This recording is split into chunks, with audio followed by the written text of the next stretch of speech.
Yeah, and welcome. So I got freaking. This is a special thing we got going on here, and as you can see, I'm not in my house. I'm in Nashville, I'm in a whole different state for that matter. But if you're coming to Nashville and you're aspiring songwriter, and you're like, I want my song on the radio, chances are this dude is gonna be playing guitar for you.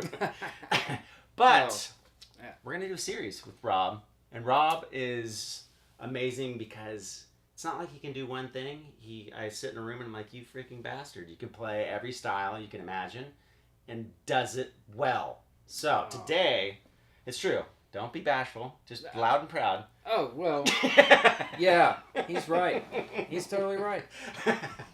Today, it's kind of a Delta Blues thing, though, because that's like, I definitely cannot do that. Mm-hmm. And so, can you do it in a way that I could digest it, like maybe potentially do it? Yeah, Can you break it down like nice and slow, like a 1-4-5, like little something? Yeah, grease. Sure, yeah. We'll put some grease. Don't be showing off. You'll leave here with some. You go back to LA with some Southern grease on. All right. So he's gonna break that kind of little 1-4-5 thing down, and then we'll go over at the very end on some sounds. He's getting a YouTube channel going, so I'll leave a link for that. And this is Rob. Hey y'all. Well, how do you want to be known as? Freaking just the man. Rob is good. Rob will work. That's accurate. Right. All right, let's zoom in for a closer look and check it out. All right, so let's break this thing down here. This is pretty easy.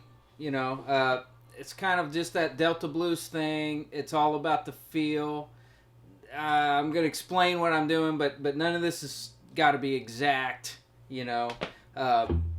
So basically, here's the thing.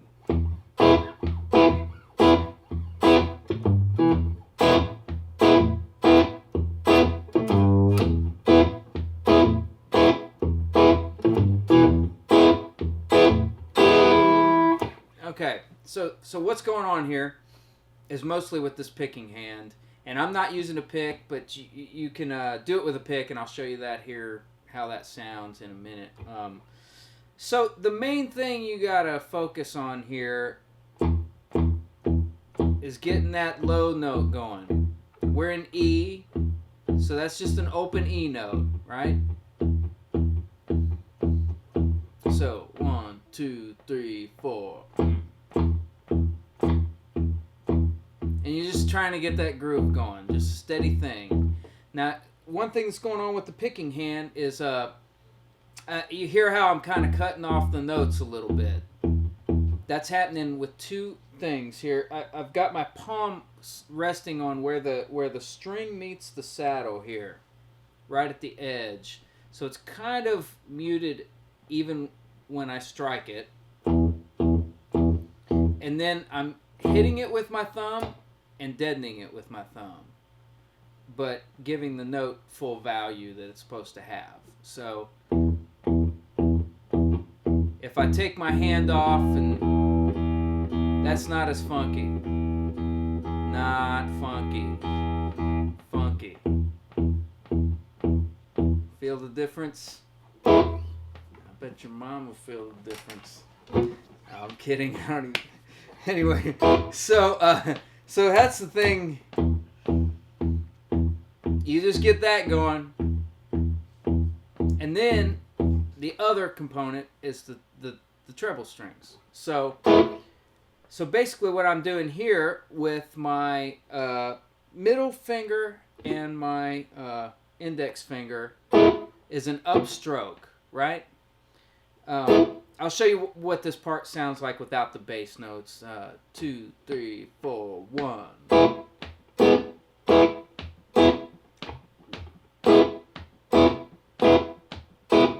Right? So they're kind of on these upbeats, and you want to lay those back, regardless of the thumb is keeping the pulse, and it feels funkier when you lay that back against that.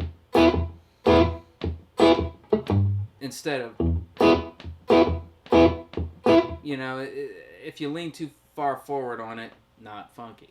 So what that is the high E string open and the B string open, and then the third of the chord which is on the G string, 1st fret, and you know, you just kind of getting those to sound punchy.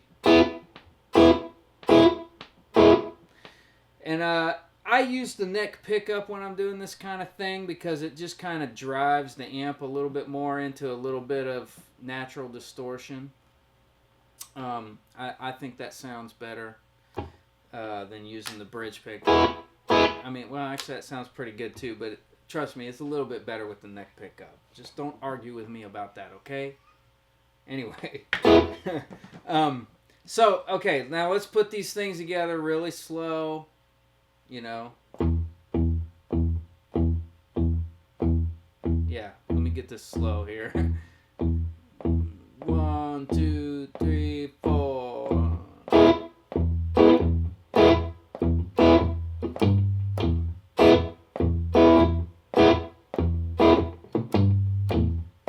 Right? So, now the other thing is, every 4th beat you got a little turnaround point in the phrase. So you can embellish the low strings a little bit, or, you know, that's what I'm doing, you know, is like...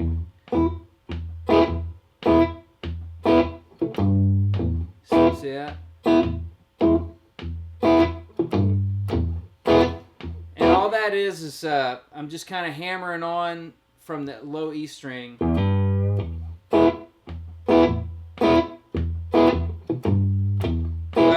Sometimes I pick it, but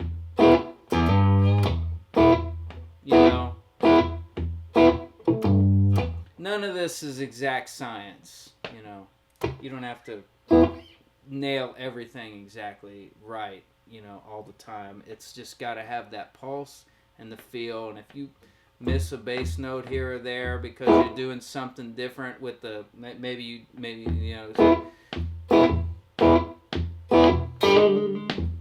you know, you lay off the bass to make that little trill happen, you know, and speak a little bit better.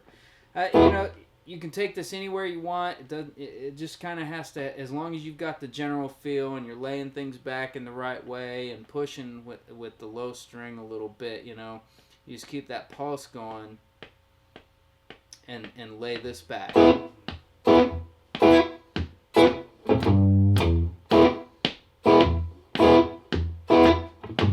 It just, you don't need to make any faces, but you want to look out there and see other people making faces when you're doing this.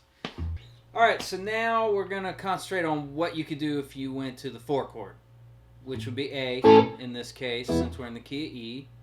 So,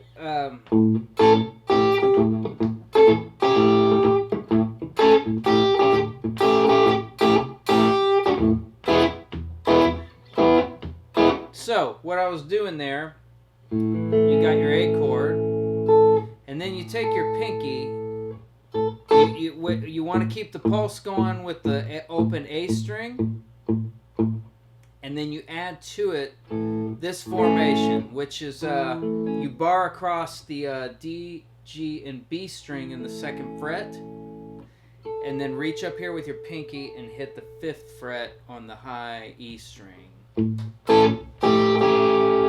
And what you're doing is you're toggling back and forth between the pinky on the 5th fret on the high E, and then like I use my middle finger on the 3rd fret on the high E, getting that G note, which is the 7th of the chord.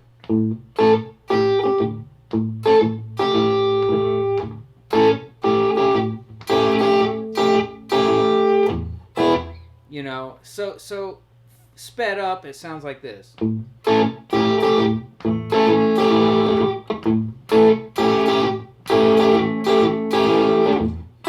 You know, and something you can do when you get down to that G string is kind of bend it just a hair sharp to get that in-between note. That adds a little bit more authenticity.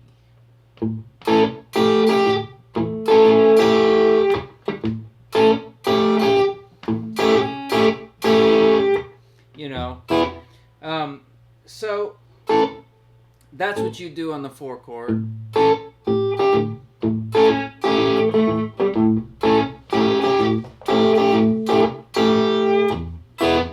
So, okay. Now, if you want to go to the 5 chord, which would be B, you could incorporate like a B7 shape on the low strings, like 2nd fret, middle finger on the A string, hitting that B note, getting the 3rd in there on the D string and the 1st fret with your index finger, and then with your ring finger, 2nd fret on the G string, giving you the 7th of that chord. A lot of these things in the Delta blues style, you know, they always have like the 7ths in the chord. They're, you know, or a lot of times they do, you know, or at least when I play it, they do. Okay, so.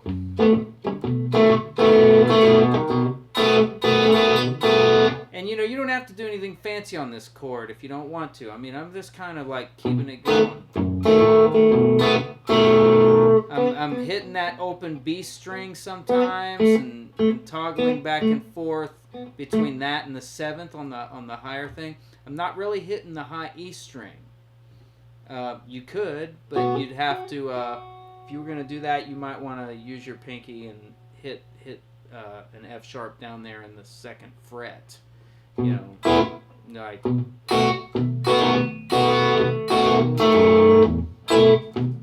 No, you know.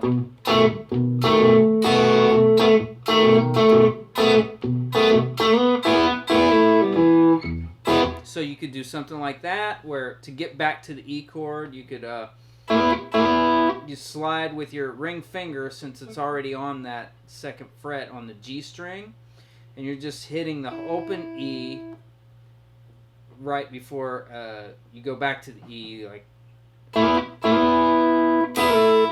You're just sliding up on the G string at the same time you're attacking that open E.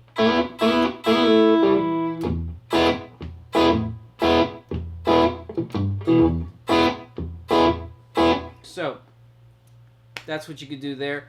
And so, here's what the whole thing sounds like. These are some things you could do, like if I'm playing through the whole 3 chord progression. Alright, so let me put this all together. I'm going to play like a whole way through the progression. Okay?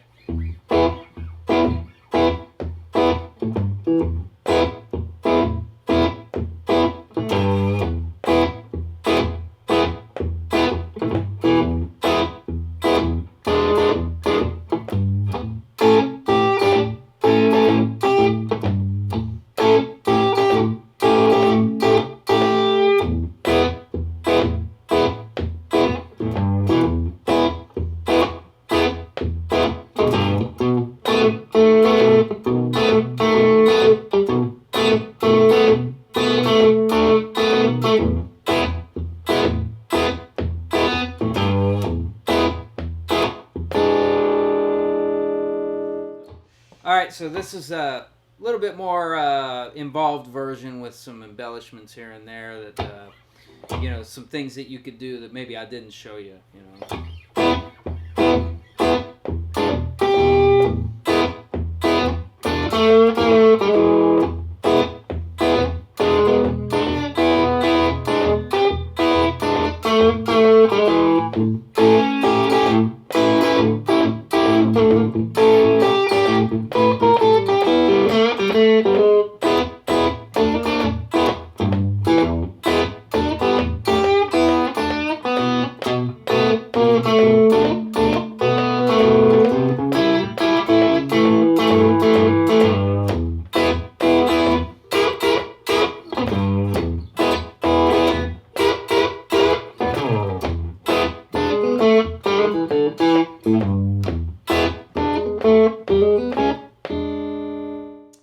Okay, so let's talk about the tone, the sound I was getting. So this is without any kind of tomfoolery on the floor with stomp boxes and whatnot, talent boxes, whatever.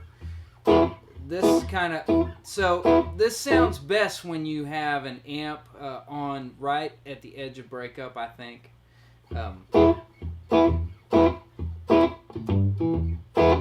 That's without any overdrive on whatsoever. Now, I was using this Analog Man King of Tone pedal, the clean boost, less dirty side, just kind of just pushing the amp a little bit more. And you can do this with any overdrive. It does not have to be that overdrive. You know, like I said, if you're on the neck pickup, it kind of pushes those low frequencies, which causes distortion a little bit faster.